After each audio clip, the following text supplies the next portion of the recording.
하나님의 크신 은혜와 사랑이 우리 찬양대 위에 언제나 함께하기를 원합니다. 요즘에 학교 선생님들이 참 어렵습니다.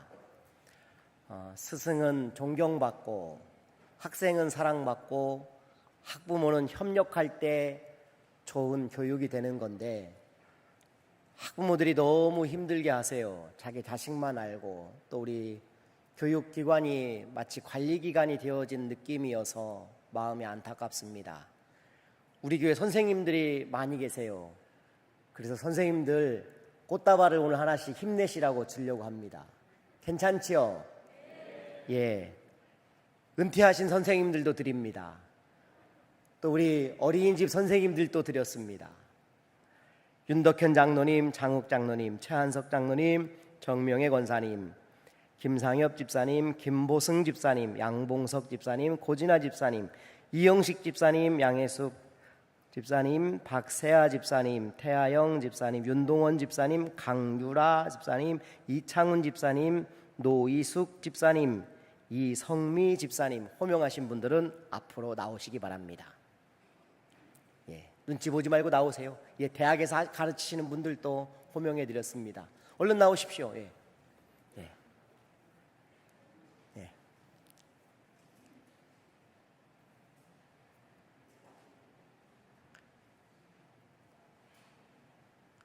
2층에 계신 분도 다 나오시기 바랍니다. 나오시고요.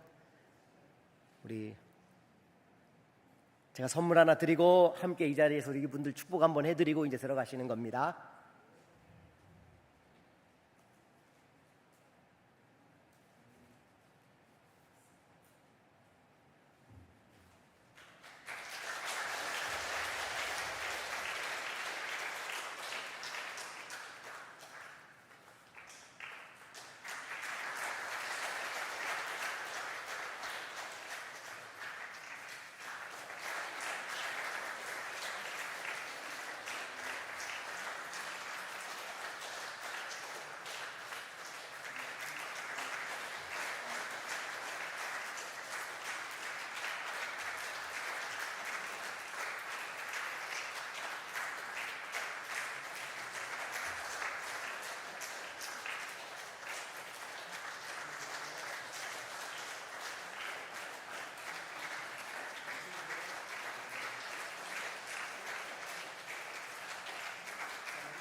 김현규 집사님, 예, 나오시죠 집사님.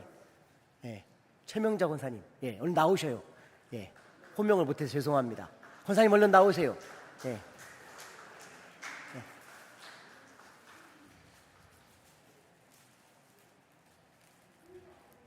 얼른 나오셔요, 권사님. 권사님 나오시고, 김현규 집사님 호명을 못해서 죄송합니다. 예. 예.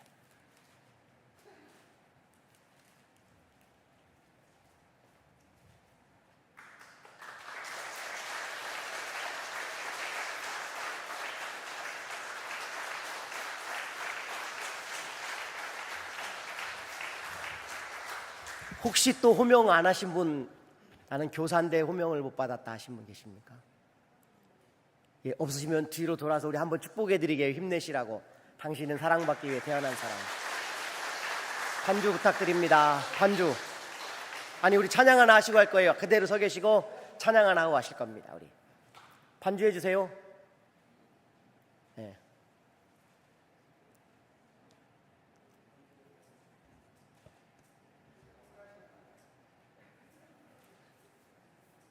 반주자가 많아요. 우리 교회 괜찮습니다. 네. 우리 힘내시라고 이분들 함께 축복해 드립니다.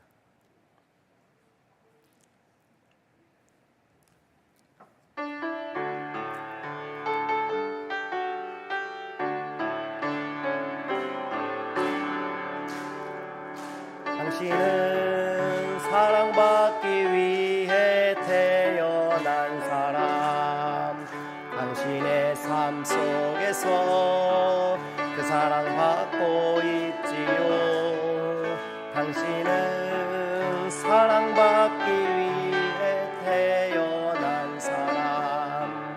당신의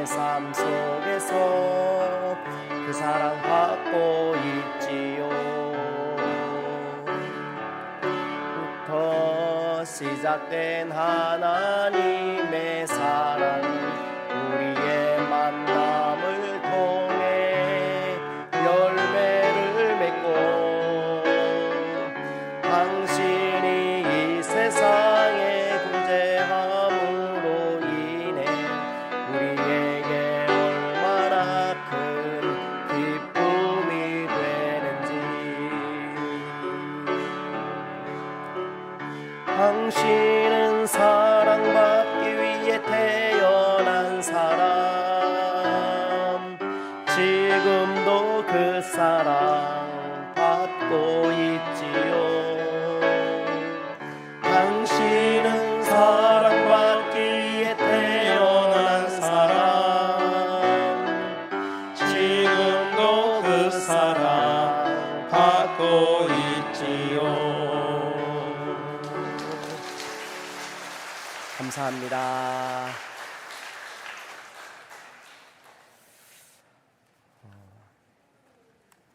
참 귀한 일을 하고 계신 분들이십니다. 저는 늘 선생님이 귀하다고 생각합니다. 사람의 미래를 책임지는 직업이 교사 아닙니까? 참 귀한 직업인데 교권이 자꾸만 땅에 떨어지는 게 안타깝습니다. 아마 은퇴하신 선생님들도 굉장히 많은 상실감 속에 계실 것 같은 생각이에요. 그래서 오늘 함께 이렇게 힘내시라고 위로 전해드립니다. 학교 다닐 때 저는 제일 공부 잘하는 과목이, 성적이 제일 좋은 과목이 도덕이었습니다. 저뿐만 아니라 대부분 다 그랬던 것 같아요. 많이 공부하지 않아도, 공부 별로 하지 않아도 시험 치르면 70점 이상은 그냥 나오는 게 도덕이었습니다. 나중에는 과목의 이름이 바뀌더라고요. 바른 생활로 바뀝니다. 그냥 대충 풀어도 70점이 넘는 저처럼 머리 쓰기 싫어하는 사람은 도덕이라는 과목이 그저 효자 과목이었습니다. 그런데 가끔 실수로 문제를 틀려요. 이런 문제입니다. 다음 중 건널목을 건널 때 옳지 않은 것은, 전 문제가 이거 지금 국가적으로 심각한 문제가 있는 겁니다. 왜냐하면 모든 문제를 다 다음 중 건널목을 건널 때 옳은 것은 하면 되는데 이렇게 옳지 않은 것도 나오고 옳은 것도 나오고, 저처럼 실수를 많이 하고 대충 글을 읽는 사람은 이거 국가적으로 이거 굉장히 권익의 피해를 많이 보는 사람 중에 하나였는데요. 저러다 보니까 옳은 걸로 잘못 읽어서 그냥 1번에 답을 쓰고 나가는 경우가 있고요. 또 옳지 않은 것을 하고 읽었을 때 3번 보기 문제에서 빠르게 건너대에서 그냥 답을 3번 쓰고 나가버리는 거예요. 그래서 틀리기도 합니다. 정답은 몇 번입니까? 몇 번이요? 좀 어렵죠? 솔직히 여러분도 어렵죠? 이거 쉬운 문제 아닙니다. 이게 굉장히 어렵습니다. 근데 공부 못하는 사람은 이런 문제 딱 좋아요. 왜냐하면 문장이 긴 거에 동그라미를 칩니다. 네. 그래서 3번으로 쓰는 사람이 되게 많습니다. 그런데 이 경우에는 빠르게 건너되 춤을 추며 건넌다. 이게 뭐 꼭 틀린 것은 아니겠지만 이 문제가 요구하는 거에는 분명히 3번이 답인 것 같습니다. 너무 쉽게 접한 문제들이 실수로 틀리는 경우들이 있습니다. 쉽다고 여기기 때문에 틀린 문제가 되는 것이죠. 요즘에 세계 잼버리 대회가 지금 부안에서 열리고 있습니다. 국제적으로 지금 망신을 당하지 않을까 하는 우려가 다들 큰 나머지 연일 뉴스를 보니까 안타깝습니다. 이미 제기된 여러 문제들을 들여다보면 가벼이 여긴 것이 문제인 것 같습니다. 너무 쉽게 생각한 것이지요. 쉬워서 틀린 문제 같다는 생각이 듭니다. 알아서 하겠거니 싶었던 것들이 문제를 키운 느낌이고요. 잼버리를 보면서 세대 차이가 너무 크다는 생각도 합니다. 어른들은 스카우트 정신으로 좀 견뎌야 된다, 이런 말들을 하십니다. 맞는 말인데요, 안타깝게 이 일에 관여하는 분들을 들여다보면 70년대, 80년대 청소년 시절, 그 시절에 자기의 기준으로 지금의 세대의 아이들을 보는 느낌이 큽니다. 제가 우리 교회 청소년들에게요, 대화하다가 푸세식이라고 부르는 소위 말하는 재래식 화장실 이야기를 했더니 우리 아이들이, 청소년부 아이들이 그 재래식 화장실을 본 적이 없어요. 모르더라고요. 그게 현실이었습니다. 세대가 달라요. 거기에다가 또 큰 문제가 있는 게 뭐냐면요, 서양의 아이들의 캠프와 동양의 아이들의 캠프는요 전혀 다릅니다.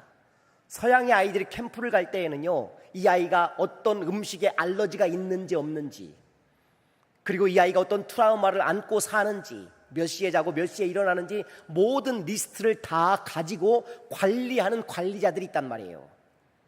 우리는 그걸 못해요. 그러니 이번에 떠나겠다고 하는 나라들을 보세요. 전부 다 그거에 익숙한 나라들만 떠나는 거예요. 이거는 도저히 자기들이 해온 캠프 스타일이 아닌 겁니다. 아시아권의 개발도상국가의 청소년들이 떠나겠다고 하는 나라가 아직 없어요. 왜? 우리는 그냥 애들을 방목하고 견디라고 하기 때문입니다. 그런데 이제는 그런 시대가 분명히 아니라는 것입니다. 심지어 영국 같은 나라는요, 우리는 자원봉사자가 여기 현지에 우리나라만 있는지 알지만 영국에서 올 때 자원봉사자만 무려 150명이 따라와서 그 아이들 한 사람 한 사람을 체크하고 있었습니다. 우리와 너무 다른 캠프의 문화를 가지고 있었던 것입니다. 그런데 어제 브리핑을 들어보니까 점점 나아지고 있습니다. 아이고, 이거요, 서양의 부모들이 들으면요 얼마나 놀랄까 싶습니다. 너무 안타까운 거지요. 왜 이렇게 된 걸까요? 쉬운 도덕 문제점으로 취급한 것이 문제인 겁니다. K-팝, K-문화 이런 거 보여주면 다 해결될 거라고 여긴 듯한 느낌. 한마디로 스스로 자만하여 경거망동했기 때문입니다. 오늘 이스라엘 백성들의 아이성 전투의 이야기가 나옵니다. 아이성의 전투를 이스라엘 백성들은 아이를 다루듯 생각한 것 같아요. 이름도 너무 절지었죠. 그 아이성 전투에서 쉬운 도덕 문제 푸는 것쯤으로 생각한 것이 문제입니다. 돌다리도 두들겨 보고 건너야 하지 않습니까? 그런데 실패의 두 가지 이유가 등장합니다. 첫 번째는 1절에 나오는 아간이라는 사람의 범죄입니다. 이스라엘 자손들이 온전히 바친 물건을 이 사람이 숨긴 것입니다. 그것이 문제가 되어서 하나님이 지금 아이성 전투에서 그들이 이기지 못하게 하셨다라는 것입니다. 두 번째 이유는요, 백성들이 이 문제를 너무 쉽게 접근하고 있다는 사실입니다. 이 두 가지를 합쳐서 하나의 단어로 표현하라면 경거망동입니다. 정탐꾼들의 교만한 태도가 들어있고요, 리더들의 무감각함이 들어있고, 아간의 범죄가 함께 연결이 되어져서 만들어낸 경거망동입니다. 한번 살펴보려고 합니다. 먼저 아간의 경거망동입니다. 아간 한 사람이 뭐가 그렇게 중요할까? 여러분, 이 문제를 윤리적인 문제로 접근하면 그건 문제가 심각해집니다. 이건 단순히 윤리적인 문제 차원이 아니라 영적인 문제가 배어 있다라는 사실입니다. 자, 한번 살펴볼까요? 여러분, 7장 앞에 뭐가 나오죠? 그렇죠. 7장 앞에는 6장이 나옵니다. 쉬운 문제를 자꾸 어렵게 풀려고 하지 마십시오. 7장 앞에 뭐가 나와요? 6장이 나옵니다. 6장 17절 한번 같이 읽어보시죠. 시작.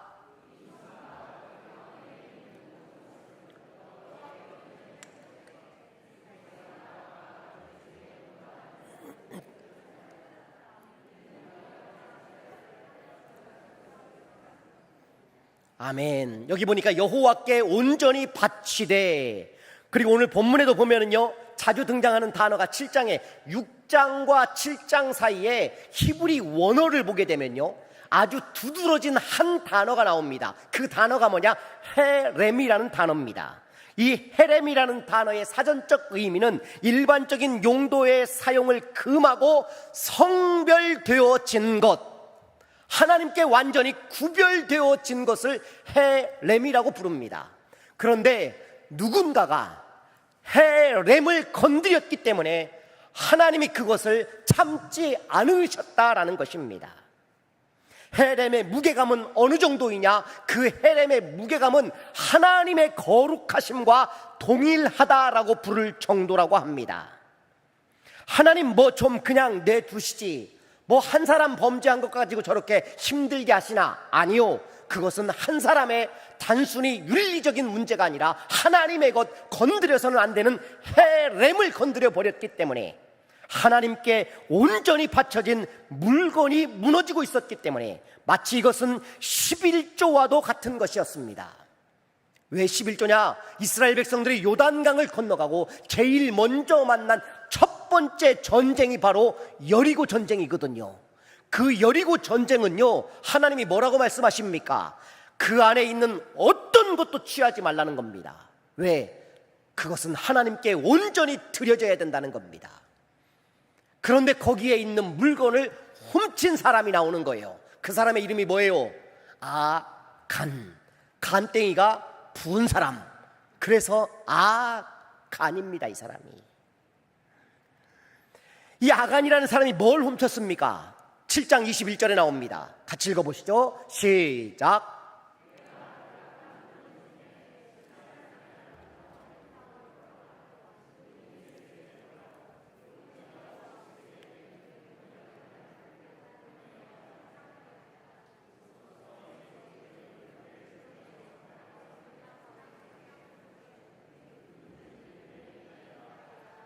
아멘.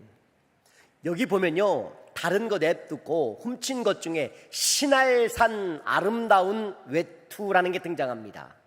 이게 70인역 성경에는 뭐라고 나오느냐? 수놓은 다채로운 외투라고 번역이 되어 있어요.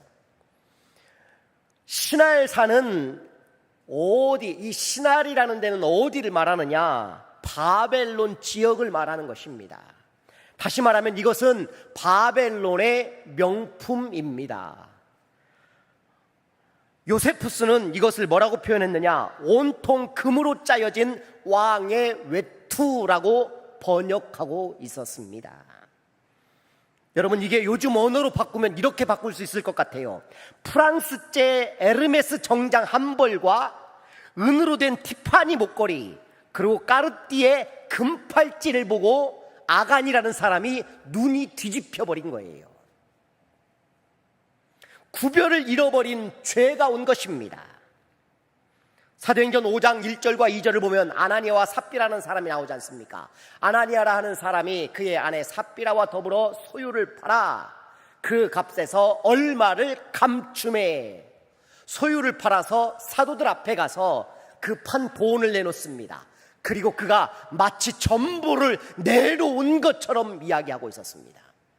하나님이 그것을 좋게 볼 리 없지요. 결국 그들은 죽임을 당합니다.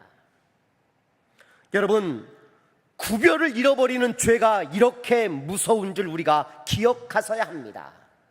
어떤 사람이요, 중국집에 자장면을 시켰습니다. 그런데 먹다가 보니까 이파리에 뭐가 우두둑 씹힙니다. 바두갈이 씹힌 거예요. 여러분 같으면 어떻게 하시겠습니까? 1번 참는다, 2번 가만 안 둔다, 3번 고발한다. 이거 몇 번입니까? 못 참지요. 이분도 전화를 했습니다. 짜장면집에 종업원이 전화를 받아요. 사장님 바꿔요! 화가 잔뜩 난 거죠. 사장님이 전화를 받았어요. 어떻게 짜장면에서 바두갈이 나올 수 있습니까? 그 얘기를 다 듣던 사장님이 갑자기 빰빰빰빰빰빰, 축하드립니다, 탕수육에 당첨되셨습니다, 이렇게 넘기더라는 거예요. 16절 이후에 보면요, 제비뽑기에서 한 사람이 당첨됩니다. 누군 줄 아십니까? 아간이라는 사람입니다. 이 사람이 뽑힐 때까지 얼마나 숨통이 조여오는데 회개하지 않습니다. 유다 지파가 뽑힙니다. 1절에 나와 있는 것처럼 세라 족속이 뽑혔습니다. 삽디 가문이 뽑힙니다. 그리고 갈미의 아들이었던 아간이라는 사람이 이렇게 숨통을 조여오는데도 아무렇지도 않은 듯 버티고 있다는 게 이해가 되지 않지만, 이는 인간의 완악한 모습을 그대로 보여주는 아간의 태도인 것입니다. 충분히 회개할 기회가 있지만 여러분, 회개요 정말 어렵습니다. 지금은 안 해도 된다고 생각하기 때문이거든요. 그런데 성경을 자세히 들여다보십시오. 의외로 회개의 기회를 놓쳐 죽은 사람들이 많다는 거예요. 회개 어려워요. 할 수 있는 기회를 놓쳐버리기 때문입니다. 오늘도 제가 통성으로 우리 회개합시다 해도요, 그냥 눈 감고 가만히 있는 사람도 계세요. 왠 줄 아십니까? 아직 기회가 많다고 여기는 거거든요.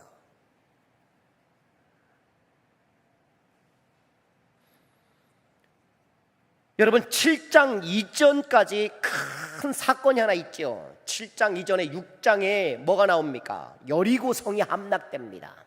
그런데 그 여리고 성의 함락과 더불어 끼어있는 매우 재미있는 이야기 하나가 나오는데, 그가 기생 라합을 살려준 이야기입니다. 이스라엘 백성들이 여리고가 무너지는데 기생 라합만 살려줘요. 그 가족을 살려줍니다. 이 6장과 7장 기생 라합의 이야기와 오늘 본문에 나오는 아간의 이야기는 매우 편집적 의도가 다분히 들어있는 성경의 말씀 같습니다. 둘을 비교해 보면 알거든요. 아간은요, 유다 지파에서 제외된 사람이 되어버립니다. 그런데 라합은 이방인이었지만 어디로 편입되느냐? 유다 지파에 편입된 사람이 돼요. 1절에 보면 증조부까지 언급됩니다. 세라, 삽디, 갈미, 이런 사람들의 이름이 장황하게 기록됩니다. 왜일까요? 이스라엘 중에 유력한 집안의 사람이었다는 겁니다. 그런데 유다 지파에서 제외돼 버린 것이고요. 마태복음 1장 5절에 보면 살몬은 라합에게서 보아스를 낳고 유다 지파의 예수님의 족보에 들어간 여인으로 변화된 사람이 바로 라합이었던 것입니다. 이 두 사람의 또 대비가 등장합니다. 집안 사람들이 모두가 다 죽임을 당한 게 아간입니다. 반면 6장에 읽어보면요, 그 집안에 있는 사람들을 살려주라고 합니다. 집안의 사람들 모두가 다 구원을 얻게 되는 것이지요. 이 두 사람의 본문에 이렇게 기록돼요. 여호수아 7장 26절 아간의 이야기를 먼저 보실까요? 그 위에 돌무더기를 크게 쌓았더니 오늘까지 있더라.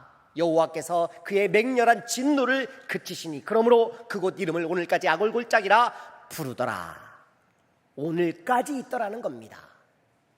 그런데요, 라합의 이야기도 한번 들어볼까요? 6장입니다. 25절에 보면 여호수아가 기생 라합과 그의 아버지의 가족과 그에게 속한 모든 것을 살렸으므로 그가 오늘까지라고 역시 기록이 되어져 있습니다. 이 두 사람의 차이가 뭡니까? 하나님의 말씀입니다. 아간은 하나님의 말씀보다 눈에 보이는 것을 중요시 여긴 사람이고, 반면 라합은 눈에 보이는 것보다 하나님의 말씀을 붙잡은 사람이었던 것입니다. 사랑하는 성도 여러분, 하나님 앞에 우리도 돌이키는 은혜가 있기를 주의 이름으로 축원합니다. 회개해야 합니다. 그 회개가 나를 변화시키기 때문입니다.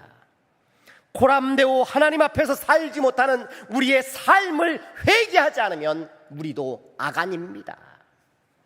함께 세워주신 공동체는 뒷전이고 나만 아는 내 안에 아간을 뿌리 뽑아야 하는 것입니다. 나 하나 잘 살자고 꼬깃꼬깃 숨겨둔 욕망으로 사는 아간 같은 나를 돌이켜야 하는 것이지요.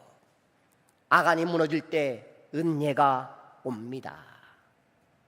두 번째, 여기에는 무리들의 경거망동이 또 하나의 이유라고 말씀을 드렸습니다. 본문 3절을 같이 읽어보시겠습니다. 3절입니다. 시작.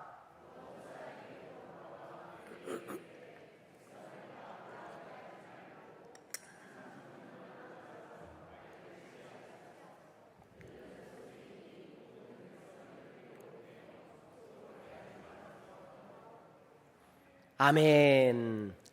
아이성을 치려고 먼저 정탐꾼을 보냅니다. 여호수아는 참 이 정탐하는 거 좋아해요. 이 정탐 전문가 같아요. 정탐하려고 보냅니다. 그리고 돌아온 사람들이 있지요. 돌아와 보고합니다. 뜻밖의 이야기를 합니다. 다 올라갈 필요 없다는 겁니다.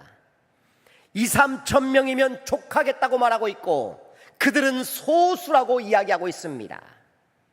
결국 36명의 희생을 겪고 돌아와서 리더들이 하나님 앞에 무릎 꿇습니다. 6절을 한번 보실까요? 시작.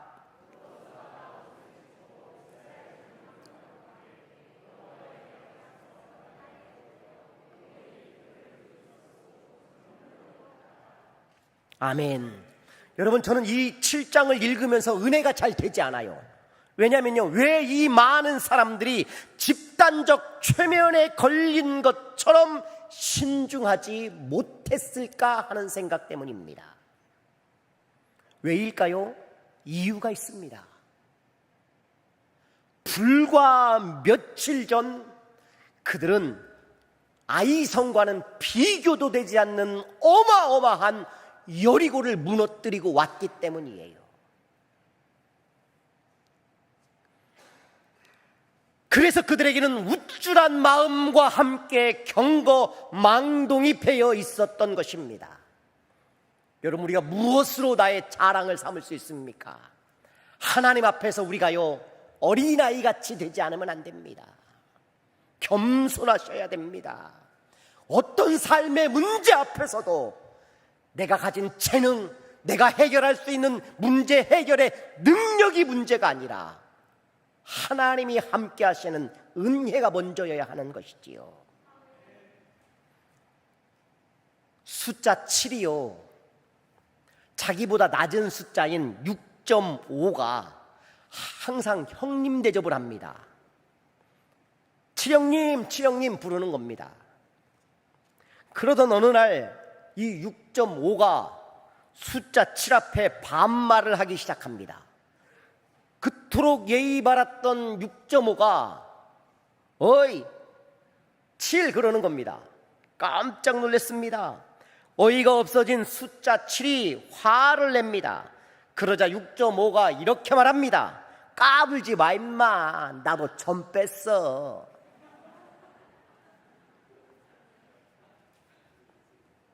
여러분, 불과 얼마 전 여리고라는 성공을 경험했던 그 지나친 신념으로 몰아가는 이들을 보십시오. 그리고 나오는 숫자가 하나 등장합니다. 2-3천 명이면 족하겠다라는 것입니다.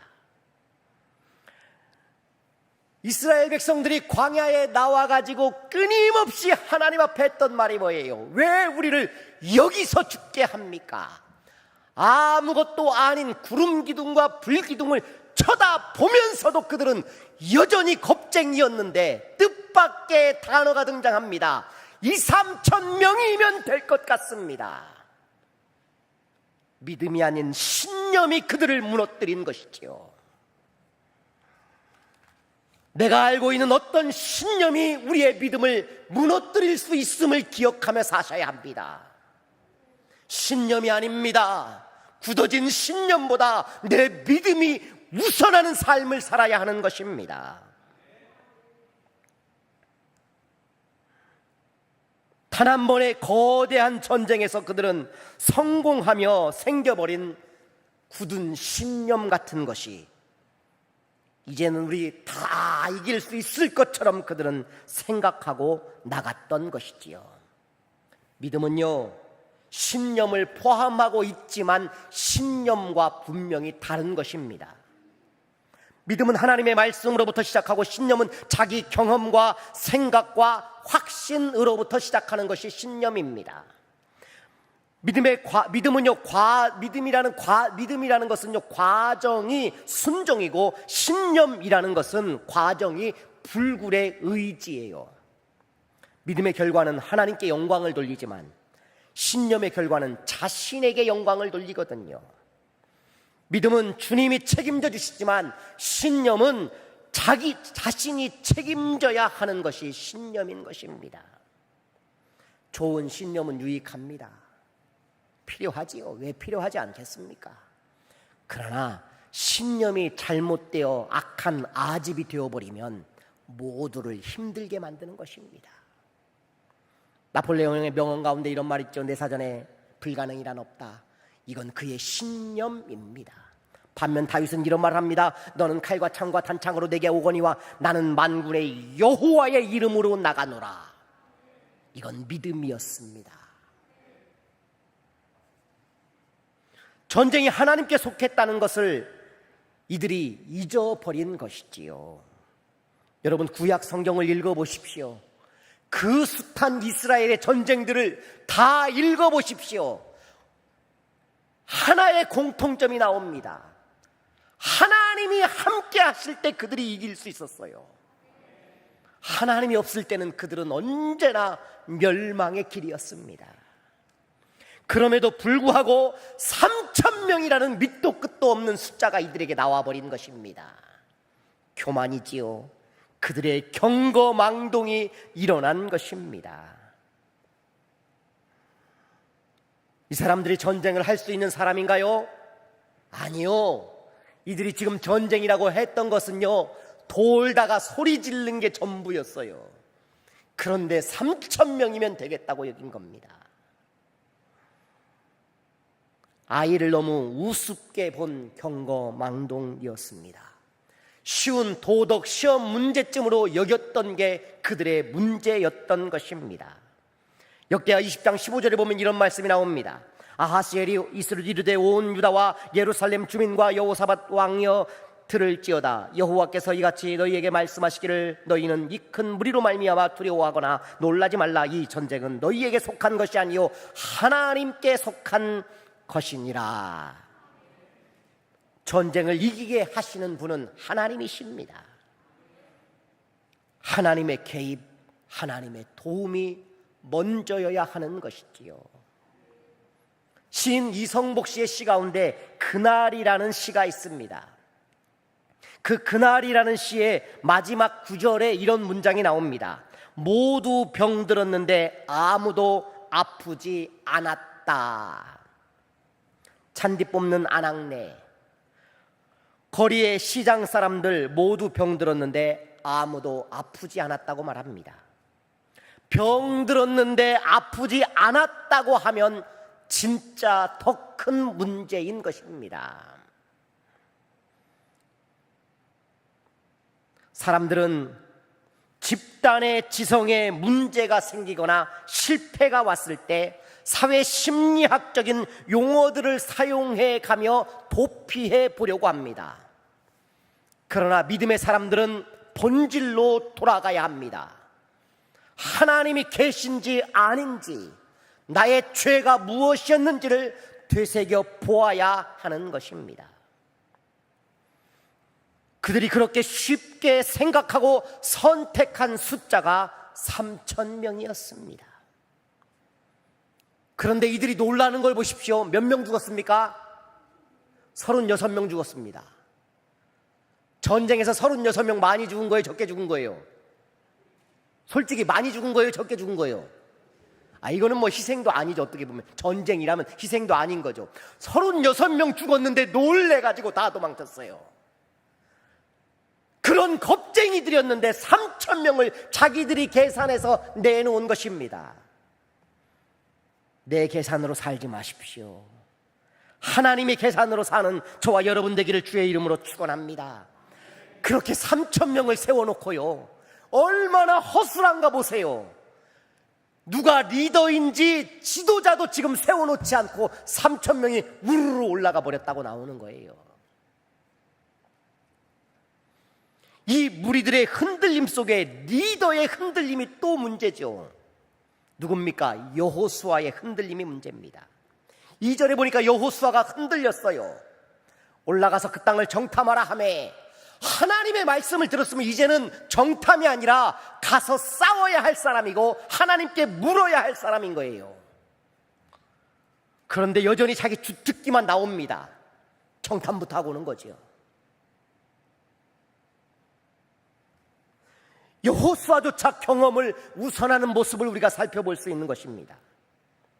본래 여호수아는 어떤 사람인지 아십니까? 여호수아 하면 따라다니는 문장이 있어요. 본문 한번 보시겠습니다. 여호수아 3장 1절 같이 읽어보시겠습니다. 시작.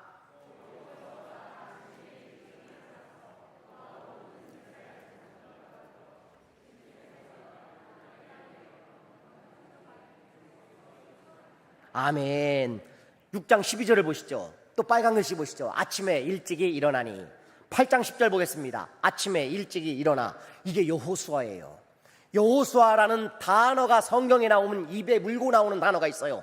아침에 일찍이 일어납니다. 아침에 일찍 일어나. 본래 이런 사람이었어요. 왜 아침에 일찍 일어납니까? 하나님께 물어야 하기 때문입니다. 지략을 세워야 하기 때문입니다.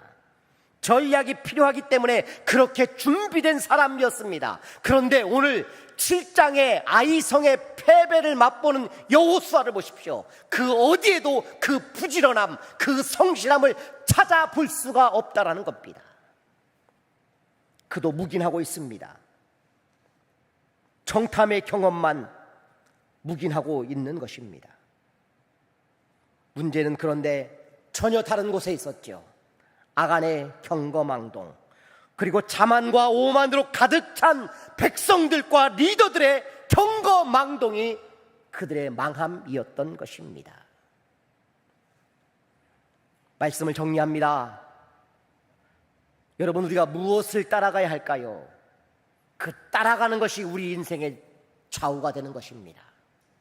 파리를 따라가면 어디로 가는지 아십니까? 화장실입니다. 벌을 따라가면 꽃밭입니다. 도둑을 따라가면 담을 넘게 되고요, 참스승을 따라가면 지혜의 집에 도달하게 됩니다. 성경을 따라가면 진리의 세계를 만나고요, 물질을 따라간 아간은 온 가족이 괴로움의 골짜기, 아골 골짜기로 가게 되었습니다. 하나님을 따라가야 할 이스라엘이 신념과 자신감을 따라갔더니 그들은 쓰디쓴 패배를 경험하게 된 것이지요. 하나님의 말씀이 왜 중요합니까? 우리가 따라가야 하기 때문인 것입니다.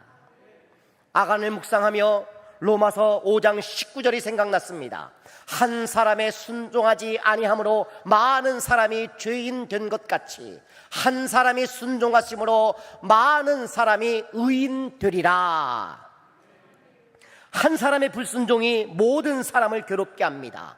그러나 한 사람 예수 그리스도의 순종이 이 땅을 회복해 하신 줄 믿으시기 바랍니다. 아간의 길을 버리십시오. 욕망으로 사는 인생이 아니라 하나님의 나라를 소망하는 인생으로 살아야 하지 않겠습니까? 내 인생의 경험치와 정확한 계산법, 해법이 있다 할지라도 하나님이 없다면 그건 믿음의 경거망동인 것입니다. 오직 우리를 구원하신 십자가와 은혜로 살 수 있는 저와 여러분 되기를 주의 이름으로 축원합니다. 기도하겠습니다.